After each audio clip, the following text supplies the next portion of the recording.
Hello viewers, how are you? Welcome to my channel Physics with Rams. So today we are going to discuss about moment of inertia of a rod as well as moment of inertia of a disc. So before going to start this topic, as we had discussed about angular displacement as well as angular velocity, angular acceleration, and we discussed about torque as well as moment of inertia and radius of gyration in our previous videos. So those who didn't watch my previous videos, please watch my previous videos so that you will be familiar with the concepts based on system of particles and rotational motion. Let's start this topic. Moment of inertia of a rod. For this I am going to consider a rectangular rod, and if we rotate this rod by considering the center of mass point of this rod, so what happens is the body starts rotating about its axis like this, whereas we consider the length of this rod as L.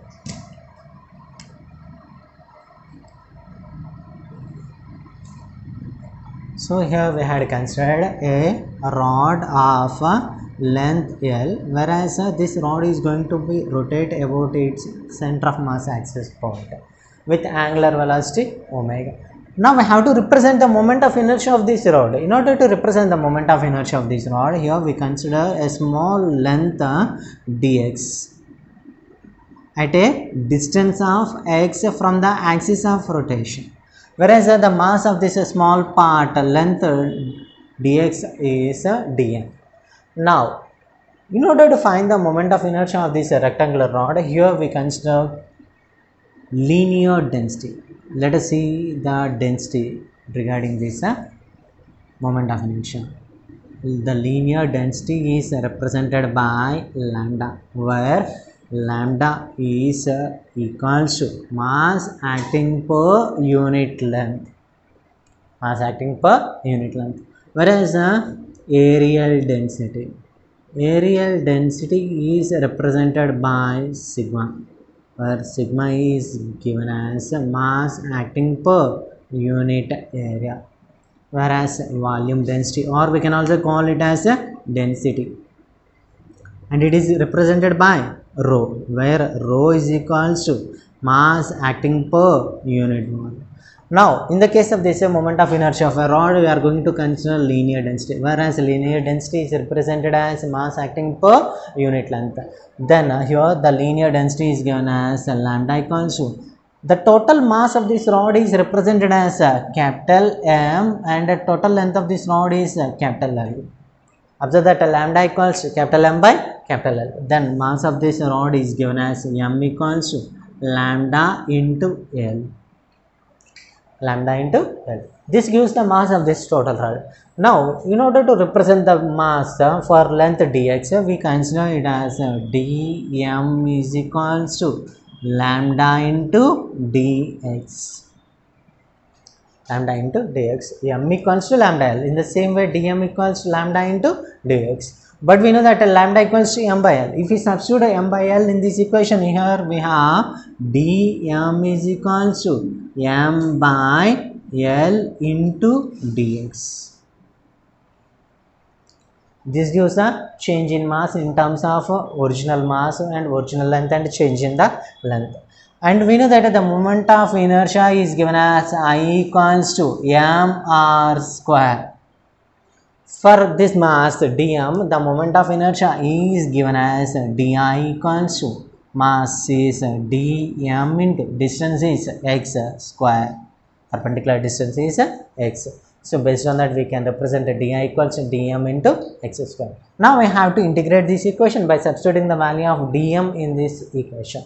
Then this di, moment of inertia, can be given as di equals to m by capital L into x square into dx.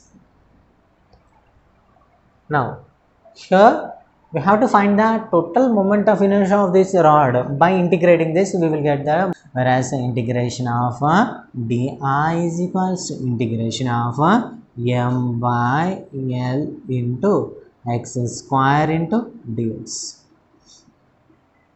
And we know that integration of dx is equals to x, and we know that integration of dx equals to x, whereas We know that the integration of x to the power of n into dx is equals to x to the power of n plus 1 by n plus 1. Observe these two integrations. We are going to apply these two integrations to this equation. Integration of di is nothing but dx. In the form we can represent it as I is equals to integration of. So if you consider this as a central axis, observe that the total length is L. So from the origin, if you consider it as origin, it will be at a distance of minus L by 2.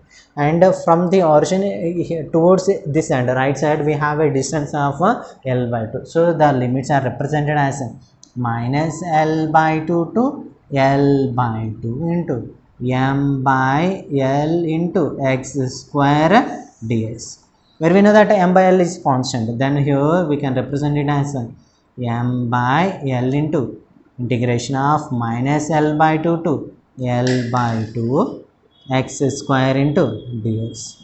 Observe this equation. It is in the form of integration of x to the power of n dx, whereas we can represent it as x to the power of n plus 1 by n plus 1. Then we can represent it as m by L into x cube by 3 within the limits minus L by 2 to L by 2. So upper limit minus lower limit. If we substitute the limits here, we have m by L into, we can bring this 3 outside. Then we have x cube. X cube is represented as L cube by 2 cube is 8 minus, sure we have minus of L by 2 whole cube. Then we can represent it as L cube by 8. Then we can represent the equation as m by 3L into L cube by 8 plus minus of minus plus L cube by 8.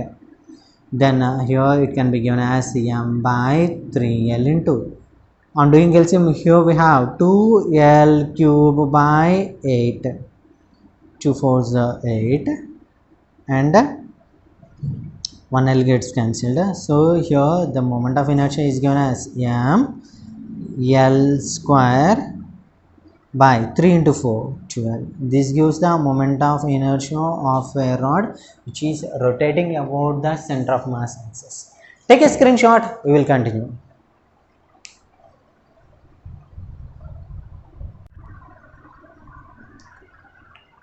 Now we are going to discuss about moment of inertia of a disk. So for this, here we consider a disk of a radius r.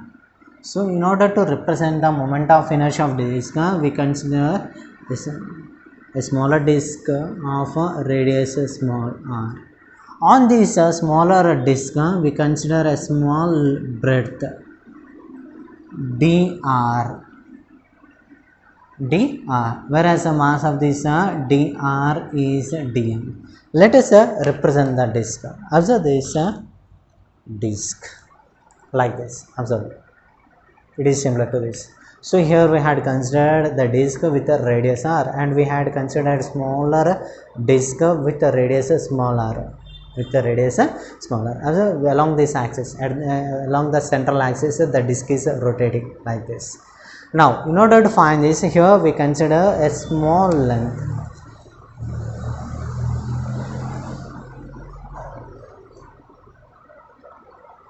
In order to represent the moment of inertia of this disk, we consider a small breadth dr.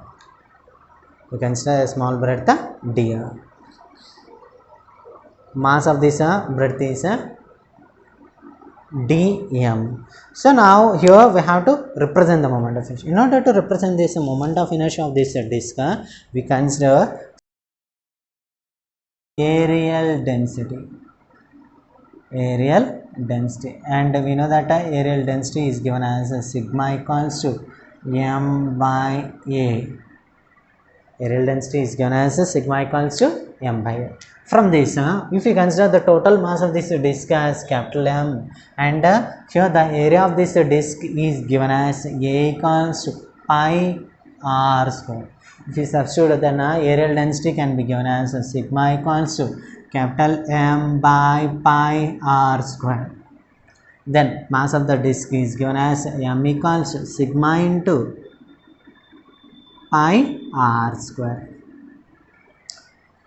M equals to sigma into pi r square. Now we have to represent the mass for this dr length breadth. So here then we can represent it as dm is equals to sigma into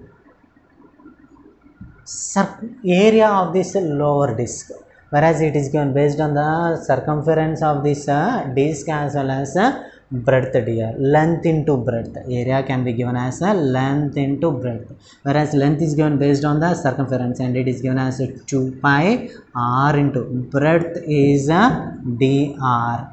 So in the place of area of this inner disk we represent it as 2 pi r into dr. So if we substitute here we have sigma into 2 pi r into dr. Whereas we know that sigma equals to m by pi r square. If we substitute this value here we have dm is equals to m by pi r square into 2 pi r into dr. Observe that here pi gets considered. Then here we have dm is equals to m by r square. We can take it to also outside. Then here we have 2m by r square into r into dr. R into dr. Now we know that the moment of inertia is given as I equals to m r square. Whereas moment of inertia for this smaller disk is given as di is equals to dm into distance is r square. So now if we substitute the value of dm in this equation, then the moment of inertia di can be given as di equals to 2m by r square into r into dr into r square into r, nothing but r cube. Then di can be given as di equals to 2m by r square into r cube into dr. To find the moment of inertia of the total disk we have to integrate this equation. On integrating it can be represented as integration of di equals to integration of 2m by r square into r cube into dr. Now we have to apply the limits. Observe that at the center of the disk we consider it as origin and up to end we have a radius r. So the limits are 0 to r. Then it can be, and we know that integration of dx is equals to x, and we know that integration of x to the power of n into dx is equals to x to the power of n plus 1 by n plus 1. So integration of dx equals to x. So integration of di can be represented as I. So here we have I is equals to 2m by r square into within the limits 0 to capital R cube into dr. Observe that integration of x to the power of n dx is equals to x to the power of n plus 1 by n plus 1. So on substituting here we have I is equals to 2m by r square into r cube into dr, nothing but r to the power of 4 by 4 within the limits 0 to r. And substituting the limits here we have 2m by r square into r to the power of 4 by 4 minus 0 to the power of 4 by 4. Then here we get 2m by r square into r to the power of 4 by 4. Now here square gets cancelled and we know that 2 to the 4. So we have 1 by 2 m r square. This gives the moment of inertia of this disk. Take a screenshot, we will continue.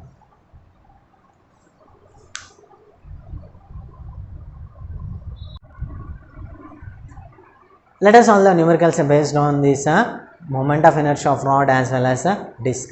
Observe the first problem. If the radius of gyration of a disk of mass 5 kg about a transverse axis passing through its center is 14.4 cm, then find the radius of the disk. Here we have to find the radius of a disk.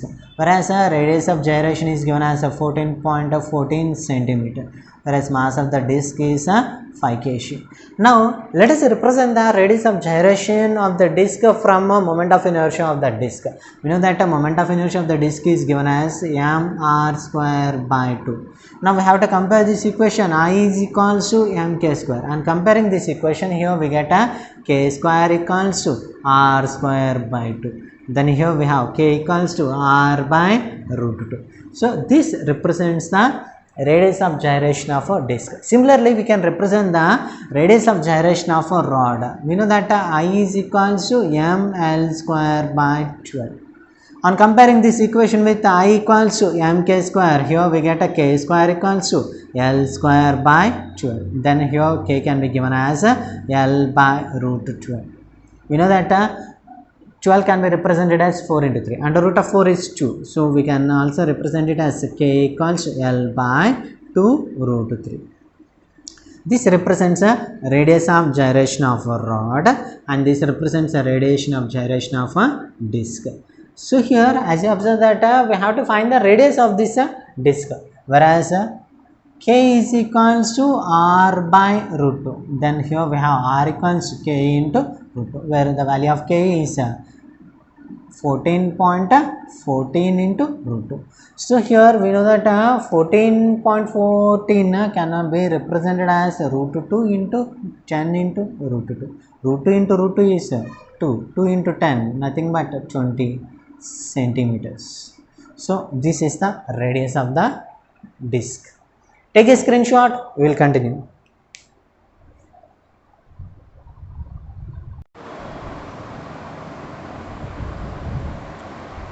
Observe the next problem. A flywheel in the form of a disc is initially at a rest position.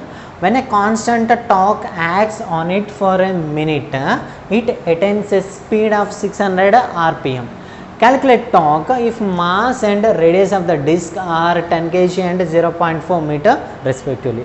Here, observe that radius of the disc is 0.4 meter, whereas the mass of the disc is 10 kg, as well as here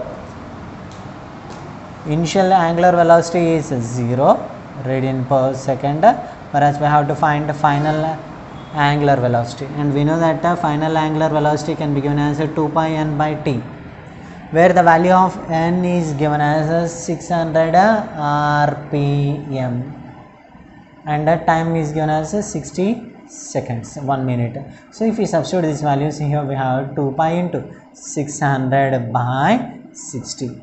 So 1 0 gets cancelled, we have 6 answers. So we get a final angular velocity as 20 pi radian per second. Now here we have to represent torque, whereas we know that tau is equals to I alpha.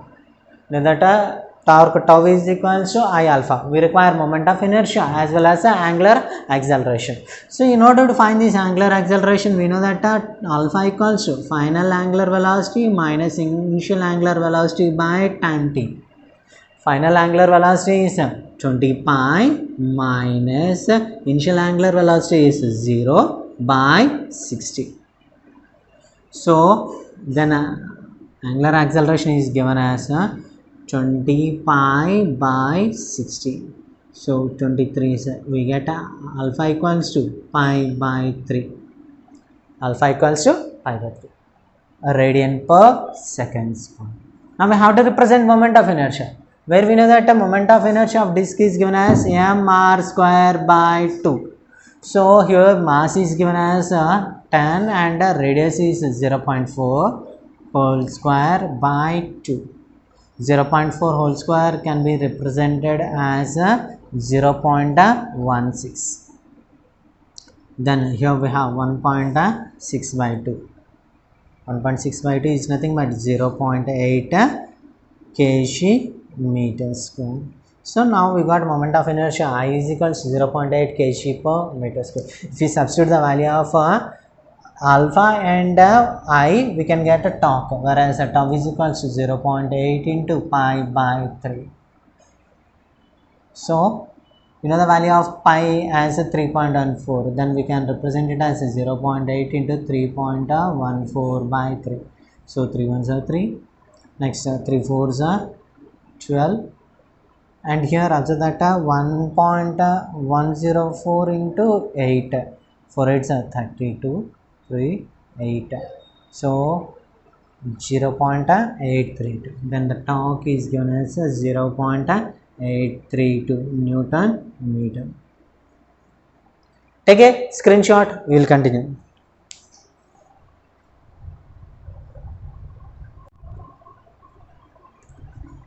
So now observe the next problem. The moment of inertia and a radius of gyration of a rectangular rod of mass 1.2 kg and length 10 meter is. Now we have to find the moment of inertia as well as the radius of gyration for a rectangular rod. And we know that the moment of inertia is given as ml square by 12 and the radius of gyration is k equals to L by 2 root 3.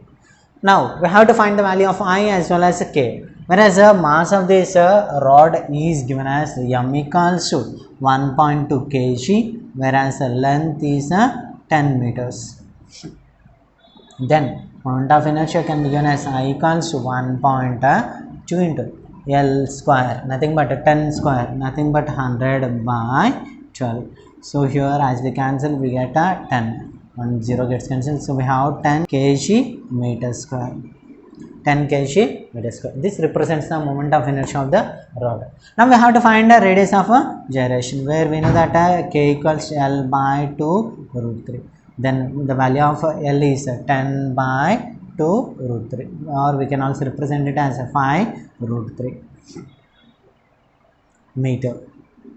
So these are the values of moment of inertia as well as radius of gyration. Take a screenshot.